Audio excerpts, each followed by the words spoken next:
A lot of people wanted to be my best friend for years. I don't think they realize the amount of work it takes to be a friend to someone. When you're building a friendship with someone, there has got to be genuine love and affection. It is not borderline on romance. True friendship does not get jealous. True friendship, it counts because it makes your lonely days not so lonely. Hi there, how are you doing? You're welcome to another episode of Life Unscripted with Olabisi. My name is Olabisi and I am the host of this podcast. So today we are going to talk about what the Bible calls a friend that sticks closer than a brother. I call her Bestie. I have a best friend in my life and I am grateful that I've had this friendship for almost 30 years, of my life. And today I wanted to talk about investing in quality relationships, what to do, how to identify people like that, and how to invest in them in every season that you find yourself. I'm going to take a cue from a Bible character, David and Jonathan. Now, David was a farm boy that was left in the background of his father's house. Jonathan had grown up in the palace. Two very distinct worlds. Jonathan grew up with influence and affluence, with maids, and he was a prince. Not just the prince, he was the crown prince of the land. That means that he was set to take over his father's throne, which means that Jonathan had gone through good education, prestige lifestyle, academic, prowess. He was exposed to the duties of the land. He was a warrior. He was buff, You can't have a pot-belly person fighting wars. So obviously the person I assume that, Jonathan had six packs. And here was David, who was an outcast among the children that his father had. History, I don't know how true it is. I don't want to give out false information, but history serves us that David was an illegitimate son of Jesse. So he was not treated as other kids were treated. He was treated as a servant. But I'm sure he was just grateful to be in the household. So whatever they gave him, he was okay with it. David was used to taking crumbs from the table. So David had his own issues. He had to learn to take care of himself, endured several kinds of abuse, had trauma growing up. He had his own stuff going on. And then the two of them meet.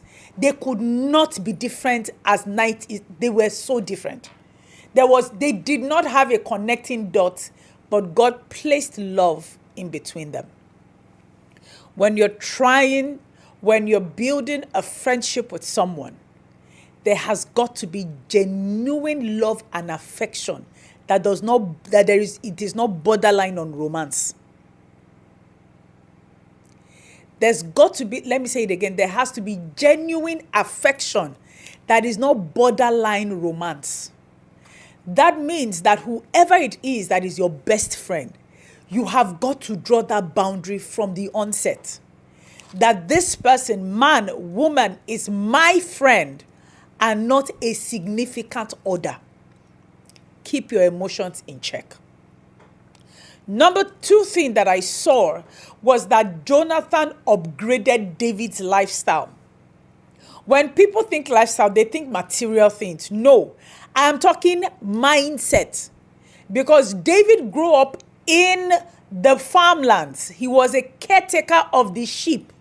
And that means that David probably was smelling musky sometimes because he was always with the animals, and animals do stink.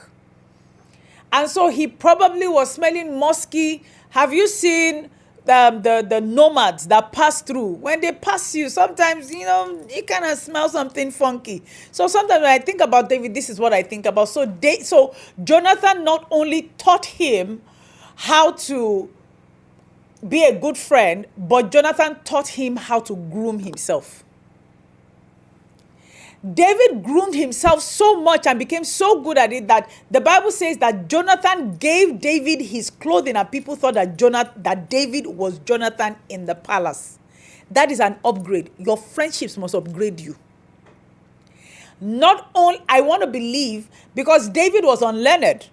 David was put in charge of the pasture. So mixing with Jonathan would have increased his knowledge base, his academics.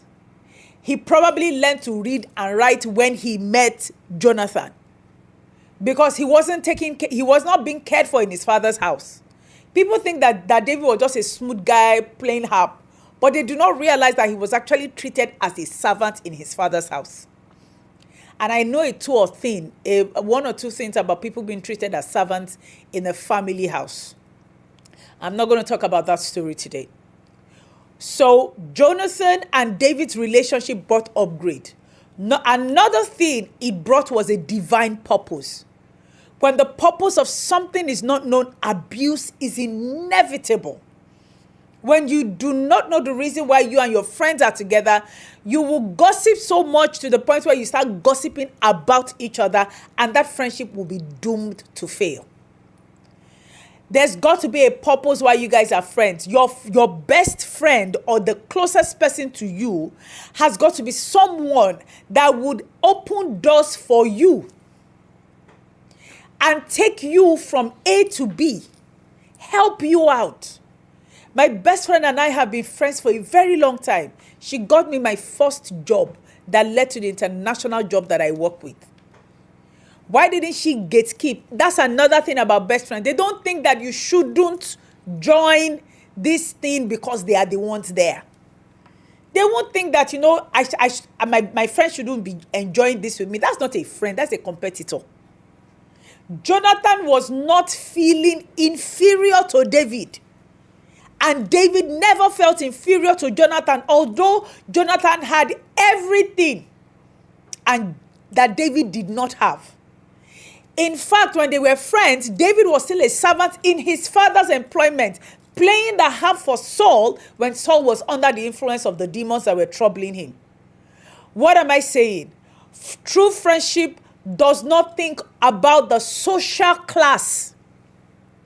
And true friendship does not get jealous. The Bible never recorded David being jealous of Jonathan's position for 1 minute. He was very content. True friendship means that you are content with yourself at the level where you are, believing that things are going to get better and you are going to change and things are going to change for you. Another thing I know about friendships is friendships defend one another. Do you know how many times Jonathan went to Saul to tell Saul to stop chasing David and trying to kill him? That everyone knows that David is the next king of Israel. So Jonathan was willing to concede his birthright to his friend because of divine purpose. You don't need someone to compete with you. You need someone to help you actualize God's vision and God's plan for your life. That is what a real friend does. Your friend will not be angry with you because you are friends with someone else. They will not be jealous because you are friends with someone else. They will not feel entitled to your resources and your time without wanting to give back to you. I'm telling you, look, my best friend and I complement each other in a lot of things. I'm very good. I feel that I'm very good creatively in some ways. So she needs something creative done. We bounce ideas. She's very skillful when it comes to setting my head straight. When it comes to making me think well about a particular position and giving me wisdom and insights that I wasn't seeing about it before. I have never gotten jealous of her. She has never gotten jealous of me. My best friend has been, she's more successful than I am. I will never, because of that, say that because she's more successful than me, then me too, I must strive hard. I am very content on my level. Thank you very much. While I am believing and I am hopeful that things become better for me, I will never at any point become competitive with my best friend. Because of what? Material things? We came here empty, or we are going to live here with none of the things that we are acquiring here. But you see, true friendship, it counts because it makes your lonely days not so lonely. It makes your dry days not so dry. And you have someone at your back. David and Jonathan were good friends. Jonathan conceded his throne to David.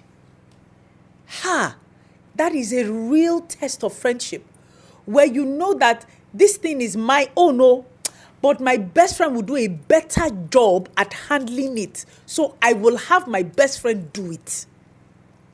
Not that she will work with me now. Since we are best friends, we'll work together and then we will sort it out together. I will be the head and then she will support me.